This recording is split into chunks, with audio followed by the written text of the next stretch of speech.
Дорогие друзья, рад всех приветствовать на канале Фейгин Лайв. Сегодня пятница, 6 января, время 20 часов 1 минута в Киеве и 21 час 1 минута в Москве. И мы проводим очередной стрим на нашем канале.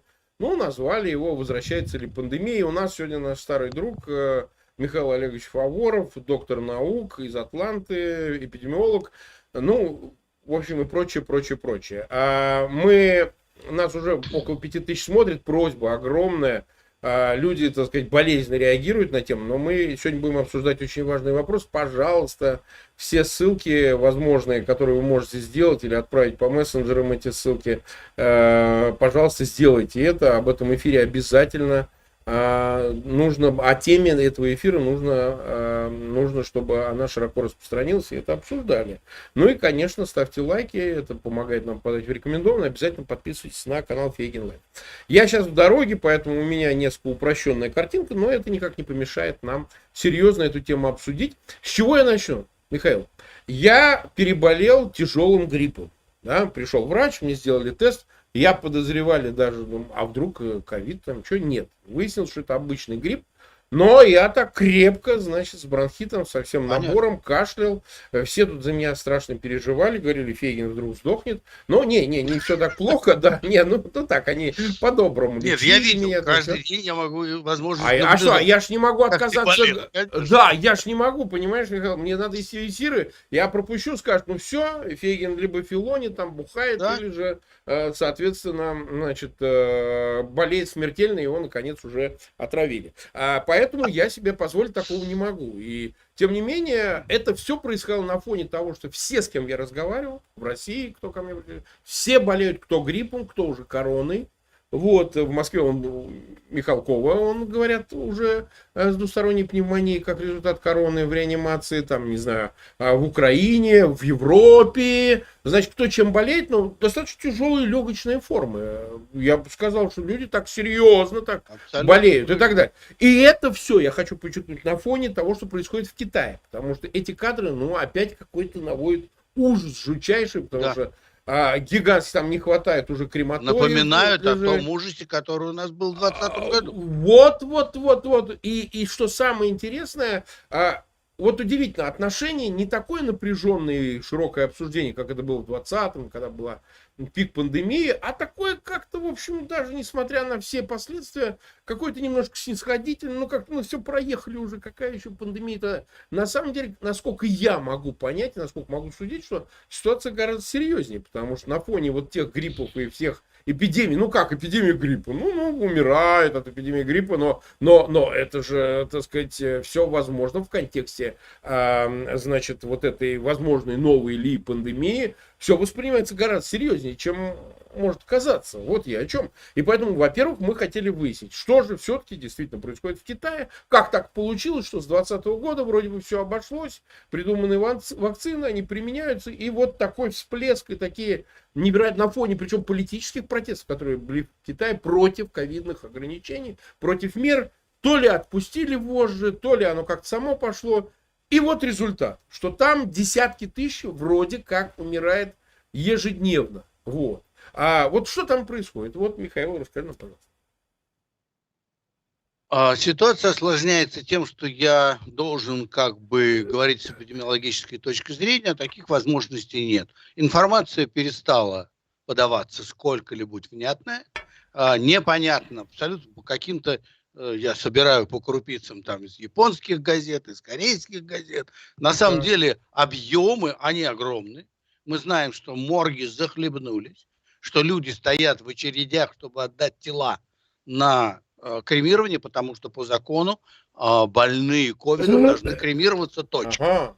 Теперь открыли частные передвижные морги. Все равно не хватает, и, к сожалению, в некоторых, таких, скажем, нецентральных городах люди прямо жгут своих умерших в виде похоронной процессии в домах, во дворах, в смысле, в комплексных. Так что, в общем-то, ясно, что там ситуация крайне напряженная. Вот это все, что ясно. Конечно, информация идет всевозможная. То есть информация, что это все еще на подъеме. И это приводятся какие-то одни территории. Китай огромная страна с Ну огромным да. населением. Другие говорят, нет, нет, все уже на спаде, но приводится другая территория. Понимаете, никто не сравнивает, и никто не сравнивает население одной территории, население другой территории. Но что это напоминает? Да это абсолютно Испания 21 года, когда закрыли Ледовый дворец, и трупы погибших складывали на лед, потому что тоже не было мест в крематории. То есть на самом деле эта эпидемия, которая произошла сейчас в Китае, является отложенной эпидемией того, что происходило в других частях света. И это Да. было хорошо описано, мы это знаем. Почему это произошло? Ни в одной стране мира нету такого дисциплинированного населения, как в коммунистическом Китае. Так. Шаг влево, шаг вправо, побег. И в результате сначала были такие расслабленные действия, недостаточно, я считаю, они верили в то, что вот этот ковид второй настоящая будет эпидемия. Потом, когда первый человек, который этот ковид второй определил и сказал, что это новый вирус, причем врач-офтальмолог, и он умер от этого самого корона, и начали умирать массово врачи, вот тогда пошло как бы пересмотрение ситуации. Информация всегда была очень и очень фильтрируемая государством. Например, за одну ночь где-то в мае-июне там десятки раз выросла заболеваемость и смертность. Ну, то есть просто они отпустили данные. Сначала не давали, потом решили дать. Сейчас все, перестали вообще регистрировать, потому что, и возможностей В нет. каких вот, чтобы мы понимали, параметрах числа, какие это умирает? Десятки тысяч ежедневно, там, сотни Ну да, тысяч, вот слухи ходят о тысячи, десятках тысяч. десятки То тысяч. есть публикация есть одна, она типа Рейтера, и там Мгм. просто говорится порядка 10 тысяч. Но это совершенно ни о чем не говорит. Мгм. Потому что в такой ситуации вам всех инфарктников теперь запишут в ковид. Ну да. Потому что, да, за это не наказывают вообще. Вы тут поймите, что это же общественное здравоохранение. Здесь всегда надо думать о том, как этим, так сказать, воспользуются те или иные политические силы, потому что больше и больше значение политическое играет общественное здравоохранение. Но что китайцы сделали? Они сделали потрясающую противоэпидемиологическую систему против ковида. Они зажали население. Они закрывали подъезды без Да, объявления. да, да. Утром без объявления. Утром человек спускается на работу, подъезд закрыт. Приходи через 10, через 7 дней. Но если кто-то еще заболел, приходи через 10. А они сделали, то есть потрясающие вещи. Нигде, ни в каком мире ничего подобного по зажиманию населения. Миллионы тестов всюду. Тесты такие, тесты другие, тесты желтые, раздача кодов. Вот ты будешь желтый код, тебе туда никуда нельзя ходить, сюда нельзя ходить. А ты будешь красный код, ты вообще не можешь высунуться на улицу. Тебя только же полицейский заберет и отправит куда положено. Людей выселяли из домов, которые не нравились эпидемиологам. Значит, слишком плотное население. Их выселяли Мгм, в мгм. отели. То есть нельзя себе представить, что происходило за счет строжайшей, жесточайшей системы слежения за населением.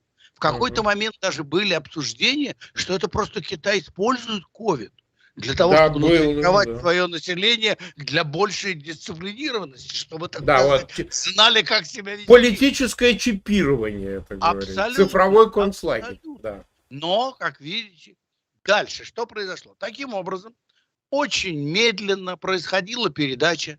При таких условиях она была, так сказать, ограничена теми людьми, которые все-таки куда-то приезжали, как-то заражались и так далее. Но их выявляли, всех их знакомых выявляли, просматривали камеры, определяли лица. Я знаю случаи, когда лично знаю человека, который был в баре, который заболел, и его, тот, кто был источником, тут же нашли и посадили в гостиницу, чтобы он там сидел. Это с ним рядом сидел в баре, человек пил кофе. И его нашли по вот этим вот, по камерам, которые Ну, засекают. понятно, да. То есть представить себе объем и миллиарды, которые были на это истрачены, представить себе очень трудно. В начале года 2020, То есть меня пригласило узбекское правительство провести, вот, так сказать, подготовительное обсуждение, провести консультацию будем делать. Я, значит, приехал, мы много обсуждали.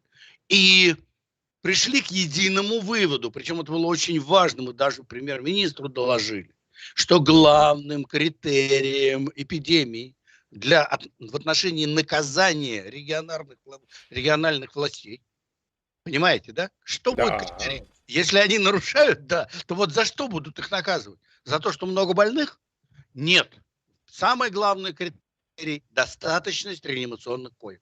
Что население имеет возможность, не дай бог, тяжело заболев, попасть в реанимацию и вылечиться, и таким образом снизить летальность. Второе – это, конечно, вакцинирование. Обязаны все власти провести вакцинирование. И третье – сохранение функционирующей системы жизни. Потому что если всех, как Китай в Узбекистане, посадить по домам, там, не знаю, все сразу и перестанет функционировать. И таким образом мы считали, что это была очень правильная, практический подход, и он совершенно себя оправдал. Узбекистан очень прилично прошел эпидемию. У них очень высокий популяционный иммунитет. Ну, по разным данным, 7%, 80%. Это, понимаете, это как мерить. Но, в принципе, в общем-то, по показателям заболеваемости и смертности Узбекистан очень прилично прошел. Причем они использовали Синовакс, ту же самую вакцину, что основная в Китае. Так. Казалось бы, ну хорошо. А почему же в Китае не произошло это? Во-первых, первое, что мне сказали китайские коллеги там во время этого визита, что это неправильно, что надо все давить, всех загонять, никого никуда не пускать, чтобы никакого, 0 случаев. Я сказал, ну, вы это, я говорю, вы в принципе идете по принципу скороварки. Вы включаете скороварку и уходите. И, так сказать, что будет, вот она взорвется. Потому что вы никто не мог этого никак понять, что это новая инфекция. Что нельзя подходить с тем, как подходили к оспе и к чуме, и даже к тому же гриппу. Потому что ко всем этим инфекциям есть иммунитет. Ко всем этим инфекциям есть устойчивость. А потому что, извините, тех, у кого не было устойчивости, они в средние века еще умерли. Ну, да. Понятно? Так что, а тут-то мы вообще с нуля, мы вообще ничего этого не имеем. И сколько вы не запираете, у вас обязательно это утечет. Дальше что получилось? В Узбекистане, опять же. Это было время. Вакцину сделали, тут же он сконтактировал. Ну, потому что вирус был везде.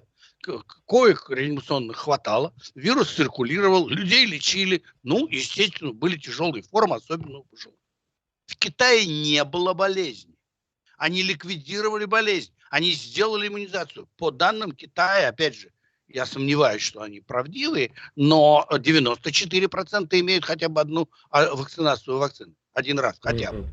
Но если они вакцинировались в 2000 году, а оказались в ситуации высокой дозы заражающей в 2022, извините, прошел год. А мы знаем, что он через полгода ослабевает иммунитет этих вакцин. Там, ну, тем более, эта вакцина не самая мощная. Синовакс. Синовак. Да, она не самая мощная. И те вакцины, которые они использовали, они относительно. Но, тем не менее, так же, как и спутник, они относительно эффективны. Понимаете? Еще в чем вопрос. Есть два понятия, очень важных в вакцинологии, в эпидемиологии вакцин, которые люди не понимают.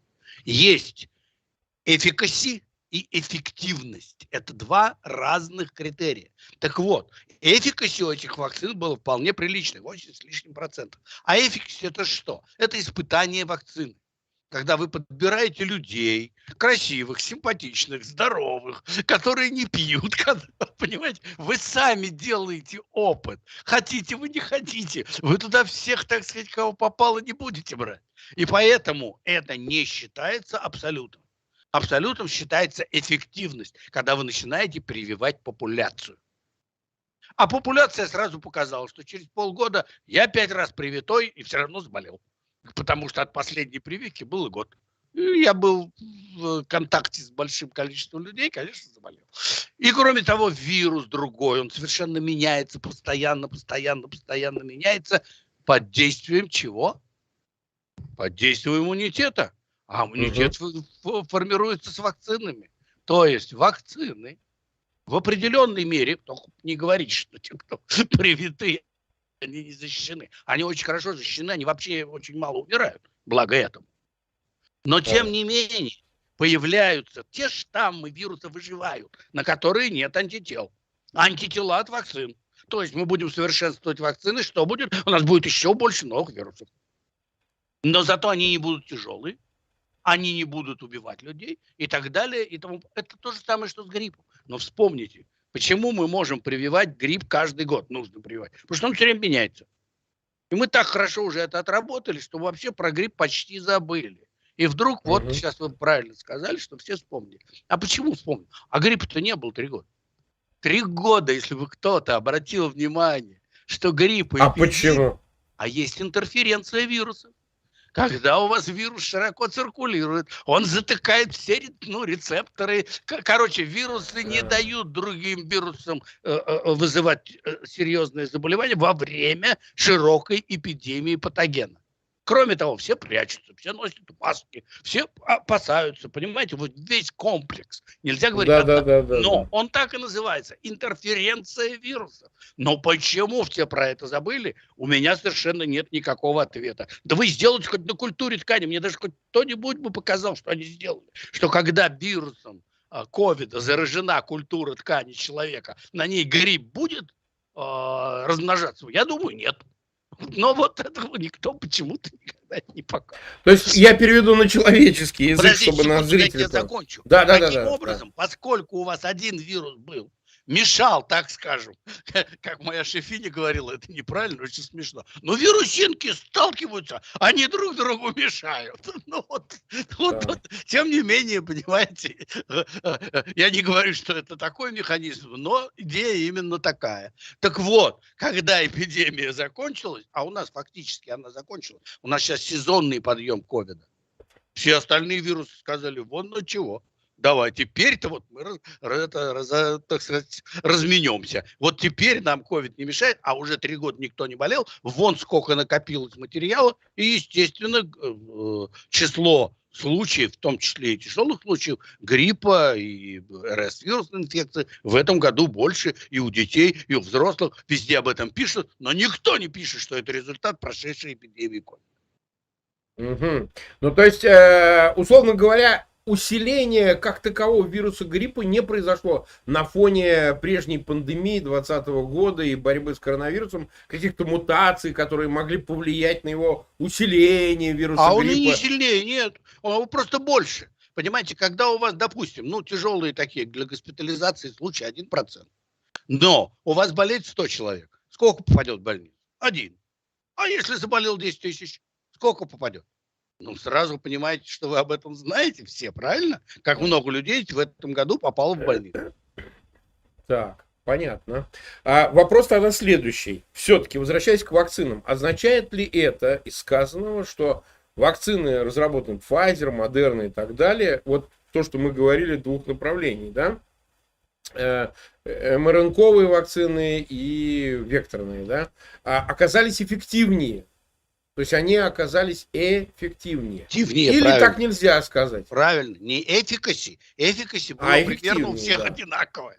Потому что показатель. Они подобрали, все хорошо, все вакцины хорошие. А вот эффективность в реальном времени, в реальном мире, среди реальной популяции, несомненно, показана многократно. Более того, сегодня я даже пытался разобраться с одной очень трудной статьей, они сделали между Pfizer и Moderna.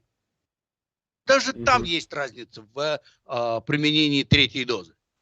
Первая доза нет разницы, 2-я доза нет разницы, а в 3-й появляется. То есть, видимо, Moderna обладает какими-то свойствами. Например, она более устойчива. Pfizer, например, менее устойчив, мало ли, какие-то дозы могут быть разморожены. Я просто придумываю, я просто объясняю, что эффективность – самый надежный способ проверки, и поэтому, хотя все вакцины все одинаковые, Спутник, Синовакс, Pfizer, все одинаково. Нет, все разное, эффикаси одинаковые, опыт одинаковый. А реальная жизнь, конечно, показывает, что, я считаю, Moderna наиболее, так сказать, удачная, вакцины. Хотя Pfizer, конечно, учитывая, что первые 2 дозы вообще нету разницы, то, ну, на третьей есть. Но тут еще надо смотреть. Это серьезный вопрос, очень интересный. Ну так, понятно. Вот можно ли сказать, что то, что сейчас происходит в Китае, имеет опасность перекинуться, а мы такое видели, так сказать, как вообще зародился вирус, как он начал шагать. Да, то есть это имеет, да, тоже опасность, что сейчас он может перейти опять, вывалиться за границы Китая. Вот те меры, которые уже страны Европы, Америки, Канады вводят, они, например, китайцев не пускают к себе без теста. Ну, я не знаю, как его. Опять, наверное, будут делать в аэропортах или же уже надо как-то 48 часов, то есть он может сделать дома у себя да, и за привезти 2 справку. дня, да, и привезти справку. В Китае очень прилично. Этим справкам доверяют. И там достаточно строго с этим. Потому что справкам в странах бывшего СССР, кроме смеха, ничего не вызывает. Ну, где-то это стоит $5, где-то 10. Ну, продают их, да, это известно. Там торговля, коррупция есть коррупция. Хорошо, вопрос. Да, вот вопрос приведет ли, может ли это привести к тому, что, несмотря на все меры, несмотря на все эти справки, на тесты, на все, но все равно так или иначе кто-то как-то там, те, кто посещает Китай или там контактирует с китайцами в третьих странах, все-таки привезут и, как мы это видели, там галопирующим образом число заболевших вырастет в Европе, там, не знаю, в России, в Америке. Вот можно этого ожидать? Или же у этого жесткие барьеры в виде вакцинации, мер, опыта уже за прошедшую пандемию и так далее, и что таких масштабов уже и смертей не будет? Ответ двоякий. То есть, Так. на самом деле, честный ответ, конечно, ничего не будет. Ничего потому что они болеют вариантами того же омикрона, а различия по белковому составу всего вируса, там вообще какие-то доли процента. Я не про S-белок говорю, а вообще в целом. То есть все остальные-то, понимаете, да, антигенные структуры одинаковые, люди переболевшие уже имеют все антитела. То есть однозначный ответ нет. Но поскольку всегда есть возможность, допустим, за счет такой огромной вспышки появиться может теоретически какой-то другой еще штамм, потому что сейчас у них обычный штамм вот этот 5.2 и BF7 циркулирует. То есть штамм это известный. У них даже вот этого нового штамма XBB нету. У них вирус это уже для нас, так сказать, для американцев, уже у них устаревший. Понимаете, да? Ага, То есть это нет, ответ нет. Но политически, к сожалению, педалируется та абсолютно возможность, что это может быть, потому что таким образом общественное здравоохранение получает деньги. А мы сейчас больничку построим, а мы там сейчас расширим исследование вакцин и так далее. Поэтому специалисты сейчас меня не полюбят и начнут всюду писать, в чем я был неправ. Да, они будут правы, но это все составляет 0,01% от вероятности. То есть самое главное в практической эпидемиологии это соотношение рисков. Риск есть? Есть, но он настолько маленький, что на сегодняшний день, слава богу, им можно пренебречь. Интересный еще один вопрос. Мы не знаем точно уровень летальности, то есть сколько от заболевших умерло в Китае. Но мы знаем точно, что омикрон составлял 0,02%. Это достаточно небольшое, меньше гриппа во много. Понятно? Да, это небольшая омикрон именно. Он стал более легко передаваться, но вызывать очень маленькую смертность. И это очень хорошо. Так вот, Китай своими мерами зажал, и теперь я думаю, что летальность у них будет низкая. Та же самая 0,02, омикроновская. Они не болели дельтой. Они не болели тем страшным вирусом, который был в начале. То есть, когда пыль осядет, и эти миллиарды заболевших можно будет пересчитать, сколько же там умерло, я думаю, что если они сумеют это сделать, они покажут, что вот такая ситуация была. Интересно еще хотел я вам рассказать про Шанхай. Да, так. В Шанхае началась жуткая вспышка. Там в Китае есть, такой пожилой, ему 80 лет. Я, в общем, с ним, не знаком, я его видел, встречал много раз на конференциях. Эксперт, суперэксперт, очень умный человек. Так вот, это он говорил, что у нас не будет вообще никакой вспышки, мы сейчас все дожмем. Естественно, он еще помнит времена Мао Цзэдуна, он знает, как с народом там поступать. Да, а вот был как раз в Шанхае Вэнь Хун, доктор Вэнь Хун, который сказал, зачем? Зачем вы все это делаете? Куда это денется? Вы их всех держите, вы не даете им заражаться, вы не даете им приобрести иммунитет, отвяжитесь вы от них. Давайте открывайте койки, чтобы те, кто болели, имели возможность лечиться, а сейчас где они лечатся? В коридорах лежат. Понимаете, да? То есть, в принципе, ничего избежать нельзя с новым патогеном. И он был совершенно прав. И надо сказать, что в Шанхае они спустили это на тормозах, дали гораздо большему людям риск инфицироваться. Так. И по слухам, опять данных же нет никаких, по слухам у них ситуация сейчас гораздо лучше. Подтвердил мой доктор. Именно в Шанхае по сравнению, там, не знаю, со Срединным Китаем, Центральным Китаем. Да. Именно потому, что они не давили таким страшным образом, выпучив глаза. Хотя многие говорили, а вот, смотри, сейчас у вас умрут, и вот там Центральный комитет будет говорить, что шанхайская клика довела до того, что столько умерло. Да, они боялись, но как-то, в общем, это дело разрешилось. Понимаете? Очень опасно во время таких эпидемий, во время этого, в общем-то, такого социального, не знаю, развала, напуганности. Люди боятся. Очень опасно принимать такие совершенно нормальные, правильные эпидемиологические меры. Понятно. Мы в эфире уже почти 30 минут.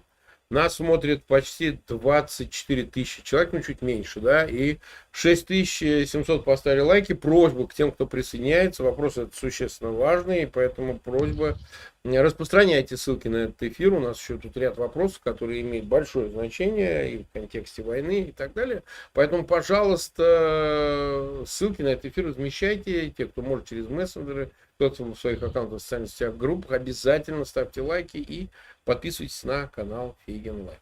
Вопрос тогда следующий. Можно ли допустить, что было сказано, Михаил, о том, что есть новые мутации, мы уже за ним не следим. Все знали про Дельту, про Омикрон. Сейчас это какой-то XBB, да? Сейчас уже их там много. А может ли, есть ли такая опасность из-за этого новой вспышки в Китае, чтобы мутация какая-то оказалась настолько новой для исследователя, настолько новый для эпидемиолога, что на нее понадобятся такие же нечеловеческие усилия, которые были потрачены, как ты же говорил, в экстренном порядке создавать вакцину военного времени. Может ли возникнуть такая опасность появления нового вируса на фоне уже имеющегося? Я не знаю. Да, правильно, есть такая опасность? То есть всегда происхождение новых вариантов впрямую связано с числом больных. Да. Фактически, да. Если у вас 2 человека заболело, как я, кашляю, но вероятность того, что у них появится новый вариант, очень небольшая. Но если у вас, как появление омикрона, да, в Южной Африке болело 30% населения, то, конечно, вы представляете, какие там возможности появления нового штамма. Но интересным является то, что во всех других странах этот процесс практически спадает. То есть вирус будет появляться новый, но у него для вируса, я понимаю, что это так нельзя говорить, что идея у него какая? Чтобы он как можно больше передавался и как можно меньше убивал. Почему дельта была? Она была очень тяжелая, так он и передавался еле-еле. Человек заболеет и умрет, правильно? А этот заболеет и ходит 2 недели, кашляет по магазинам. И, соответственно, сколько народа он заразит. Извините уж за такие, в общем-то, упрощенные, упрощенные. Но на самом деле все упрощенное, но на самом деле, так сказать, природно. Так и есть. Таким образом, я считаю, что вероятность появления тяжелого вируса шага обратно. Это обратный эволюционный шаг. Потому что любой занос, а мы знаем, что это занос от летучих мышей, сначала появляется страшный. Все бактериологические оружия – это занос. Это тот, кто вирусы, патогены, не приспособленные к нашему организму. Вирус туда попадает, в клетку к человеку, а он, допустим, вирус крыс. да? Он попадает, смотрит, господи, да все по-другому. И начинает там ломиком все крушить. А потом те вирусы, которые нормальные, организм не убивают, они начинают быстрее и быстрее размножаться. Это и получилось с омикроном. Омикрон от 1% летальности каждый сотый в коммунарке умирал. Так, Опустился до 0,02, а теперь в Китае мы даже и не знаем сколько. Там может и меньше, потому ну, там столько народу, чтобы понимать. да. На фоне Да, количества, нагрузка да. очень большая. Да. Таким образом, конечно, не бывает без исключений, но эволюционно не представляется возможным появление обратного хода тяжелого течения инфекции, которая уже прошла период адаптации. Омикрон – результат периода адаптации. Ну, то есть, правильно ли я понимаю, что вот представить себе такую же вспышку или такой же импульс в Америке или в Европе от китайского вот этого вот этой фазы заболеваний, вот этого периода, то, что сейчас имеет место, уже все-таки маловероятно, что вот опять... Конечно, они болеют тем вирусом, которым мы уже переболели. Я болел BA5.2, и они им болеют. У них 97% им болеют. Ну а почему летальность все-таки такая? Да потому что очень много людей болеет. Миллиард людей заболело, а больницы, извините, не рассчитаны. У них же больных не было. Они же не готовились, они считали, что они все победили. Это и есть. Это результат, это как горе от ума. Это результат возможности дисциплинированного населения запереть, но вы все равно не можете этого сделать для новой инфекции. И этого не могли они понять. Они считают, куда он денется, вирус? Ну вот вы заперли. Ни одного больного в Китае у вас целых 2 года не было. Ну и что? Прилетело 10 человек уже с новым омикроном, вот этим BA5, и началось. Понятно. Ну вот хорошо, тогда, значит, возвращаемся к вопросу, который мы к нему обращались не раз в период активного обсуждения в 20-м, там частично зацепили 21-й. Все-таки сейчас уже можно говорить окончательно, после прошедшего времени, что источником, ну вот первым точкой зарождения вируса и его распространения был именно Ухань и лаборатория, и это лабораторные были исследования, которые привели вот к такой утечке. Вот сейчас уже, спустя время, можно говорить, что китайский источник это уже окончательно? Марк, вы понимаете, это уже частное, так сказать, определение. То есть вот, вы юрист, вы лучше знаете. Я могу сказать то, что я считаю, но вынести такой вердикт, допустим, WHO должно, или, не знаю, ООН, и, конечно, они этого никогда не сделают, и так далее, и тому подобное. Ну, у этого политические причины, что они так делают. Нет, финансовые. Если доказать, что вот то, что вы сказали, это правда, то каждая семья умершего человека может подавать. Вправе требовать компенсации. Все, это обвал не то, что экономики, мировой экономики. То есть никто этим заниматься не будет. Хотя для меня, как, в общем, практического эпидемиолога, это совершенно очевидно. То есть это очевидно.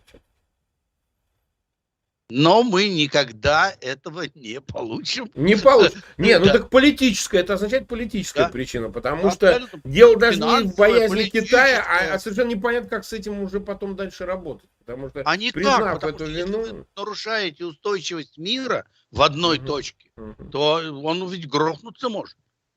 И если вы сейчас начнете этим заниматься, смотрите, я вот, кто интересуется, посмотрите, вот это вот известная женщина, которая... Да, леди летучая мышь. О, да. Где она, кто она? Ну, это другой вопрос, но она же работала замечательно, делала свои работы, поехала в Америку. Там 1 200 000 на свои работы получила от Соединенных Штатов. Потом, то есть, понимаете, это же получается, что это как бы участие всего мира в китайской разработке этого вируса. Естественно, это очень болезненная вещь. И, конечно, никто не будет этим заниматься с точки зрения, какой-то там юридической или что-то подобное. Почему? Потому тогда давайте искать, а кто чему устроил. Не, ну чума это был когда? Что-то это когда? Ну и что? Вот сейчас мы возьмем, секвенсы понаделаем, уже понаделали, уже там это Северное Поволжье виновато во всем. Уже на татар стали валить, что они чуму придумали. То есть Нет. это, да, в современном мире такие вещи не дают возможности, политической возможности действительно вынести юридическое заключение. Ну, а то, что кто-то считает так, кто-то считает иначе, ну, как говорится, это уже дело каждого, во что верить. Но главное, что нельзя делать опыты с новыми патогенами в биологической защите второго типа. Это была самая, конечно, грубая ошибка, в результате чего и произошла утечка этого вируса в этой самой лаборатории. Мгм, мгм. Так, с этим разобрались тоже. Ну, просто лучше об этом сказать, чем не сказать. Учитывая, правы. да, что этот вопрос уже столько времени прошло, и все эти споры, они Конечно. действительно отчасти потеряли смысл, потому что вот источник очевиден, все обсуждено, все исследовано. Точно. А дальше начались уже политические последствия, которые, ну, понятно, они могут такие быть, такие. А вопрос тогда следующий. Вот, ну, что там говорить, обойти мы это не можем. Война идет в Украине. А причем, вот, ну, я, так сказать, кое-что знаю, там тоже периодически проносятся в личном составе, ну, сейчас мы говорим о российских войсках, время от времени, в Украине там сложнее сказать, ну, там тоже, наверное, тоже имеет место всякого рода заболевания, которые сильно влияли, ну, во всяком случае, на раннем этапе, вот в феврале, вот когда передислокации шли в 2021 году, были очаги вспышек коронавирусной инфекции в личном составе военнослужащих, контрактников, срочной службы, регулярных частей. И это влияло, но не решающим образом на начало операций отдельных, на разработках. Ну, есть такая информация. Да? Вот сейчас мы имеем место, сейчас зима, сейчас есть пауза в активных боевых действиях, все это могут наблюдать. Вопрос какой? Если себе представить, что в тех или иных рядах одной страны или другой, украинской или российской, вот сейчас просто появится этот источник инфекции, заражения, допустим, я не знаю, коронавирусной инфекции. Насколько серьезно он может повлиять, ну, скажем, на состояние войск, на, значит, готовность осуществления операций. Ну, вообще, я знаю, что такое окоп, и когда в окопе ты сидишь, и холодно, и грунтовые воды, и ты еще и чихаешь, сморкаешься и кашляешь, то все, воевать человек не может. Я вот ответственно заявляю, человек в окопе воевать, если он болеет, вообще не может. Сейчас вот, кстати, в украинской армии есть больные, их отправляют и гриппом, тяжелыми формами, легочными и так далее. Но я вот просто прошу реконструировать ситуацию, при которой, допустим, какая-то из инфекций, допустим, коронавирусная, да, охватит вот, ну, какие-то солдатские массы, но они все равно как-то взаимодействуют и так далее. Что будет? По имеющейся у меня информации, войска в Украине были вакцинированы американскими вакцинами. Вакцины американские. А мы с чего говорить с вами? О том, что вакцины действуют очень по-разному. И МРНКовые вакцины эффективность, не эффикаси, не опыты, а реальная жизнь, а реальнее, чем война, ничего в мире нету, действуют гораздо лучше. Поэтому вероятность того, что будет, то есть случаи заболевания обязательно будут, ничего сделать нельзя. Особенно в период подъема, как вы правильно сказали. Температурный режим, водный, то есть вообще ничего. Да. Все равно будут. Но вызывать массовых вспышек это не будет. Это в украинской части. В украинской. Тем более, что, насколько я знаю, этот вопрос постоянно под контролем у Лешко, у министра. Он сам государственный министр здравоохранения Украины. Да, это очень правильно, потому что управлять должны эпидемиологи, а не гинекологи в такой ситуации. Кстати, в России именно так. Министр здравоохранения, конечно же, гинеколог во время войны. Ну, Но святое дело. Что я им знаю, ближе, да, что им ближе, тем они и занимаются. Ну как, да, ну, правильно, оно правильно. же это А в самое. органах работают, в органах. Органы, Вот, органы это святое да. для них. Это святое. И, соответственно, для российских войск необходимы повторные вакцинации. Необходимы, конечно, но кто будет заниматься, чем будут вакцинировать, как, это я совершенно не в курсе. Понимаю. Но понятно, что это, если даже и было бы такое, это же, ну, спутник или что-нибудь такое, отечественная вакцина, я правильно понимаю? Но спутник, в общем, уже, так сказать, я считаю, сделал все, что он мог сделать. Не потому, что он хороший, плохой. Вот он, так, как это сделана вакцина, она сделала все, что она могла. В той ситуации, которая была. Ну, вот, собственно, вот такая ситуация. А вот вопрос, ну там же ведь сейчас новый этап начался, при котором, прямо скажем, ну, понятно, на войне, когда ты можешь угореть там от одного разрыва Хаймерса, честно говоря, о коронавирусе думаешь даже не во вторую, в последнюю очередь, да, ну, потому что если взвешивать перспективу. Но пошли ведь мобилизованные, это вообще не военные. Об этом и речь. Я про Это них-то просто и люди с говорю. улицы, люди с Они там улицы. привитые, не привитые, кто там знает. Но с другой стороны, как бы, я не знаю, там может существовать программа внутри войсковых подразделений по вакцинации. Так. Я просто не знаю. Я этим не занимался, я это не спрашиваю. А по Украине я знаю. Но она теоретически должна быть в российских частях, или это как все у нас? Как Да, все в должна. России? Должна Она быть, должна. теоретически должна быть, но вы дальше сами правильно все сказали. Ну, они за Мало дрова ли чего бунтовали, дров не давали, а тут целые там обували, так сказать, в бумажные ботинки. Поэтому я вот о чем, что представить себе, что на этом деле еще и не украдут, да, как говорил Салтыков-Щедрин, ну вот, ну как. Значит, глюкозой проколют и все скажут. Вот и лайк, вакцина. Все так. Поэтому как-то оценивать, даже предполагать невозможно. Единственное, что я думаю, что эпидемического подъема там не будет. Не Все будет. равно. Уже проехали, да. Эпидемию все проехали. Теперь будут только сезонные случаи. Но вот эпидемического такого подъема, как был год, 2 года назад, 3 года назад, уже не будет. Ну что же, это оптимистический прогноз для нас в целом, потому что в общем и целом тему сейчас так меньше обсуждают. Ну, есть что обсуждать гораздо. Ну, Китай, конечно, во многом отстимулировал вновь. Это, в общем-то, обсуждение вполне серьезно. Ну, как-то вот я говорю, что действительно такого вот, как раньше на старте эпидемии, такого уже, конечно, нет. Надо честно сказать, что как-то люди к этому более уже относятся, как уже к проехалой теме. Да, так оно и есть. Все, перенесли эпидемию, перенесли пандемию огромную. Теперь основной вопрос, когда следующий ждать. Ну да. Ну что, тогда мы 45 минут в эфире, мы, в принципе, почти все обсудили, найдется, останется еще что-то, что мы к чему вернемся, может быть, в будущем, посмотрим, как будет развиваться ситуация. Нас почти 27 тысяч смотрят и около 10 тысяч поставили лайки, спасибо всем, друзья, огромное. Мы не станем вас сегодня пятничный вечер, может, люди сейчас лечиться пойдут, мы знаем как. Правильно. Обычно наш человек славянского происхождения лечится в пятницу вечером. Правильно. Вот. И это эффективно, надо сказать, местами эффективно работает. Поэтому отправим их именно за этим непосредственным лечением. Поблагодарим, Михаил, вас, что Спасибо нашли большое. возможным прийти к нам. Это действительно очень своевременный разговор. Ну и последнее, что хочу сказать, подписывайтесь на канал Фейгин Лайф. Увидимся завтра. Завтра как раз будет эфир с Алексеем Арестовичем. Мы ровно в 10, в 22:00 по Киеву, в 23:00 по Москве. Обсудим с ним новости последних дней.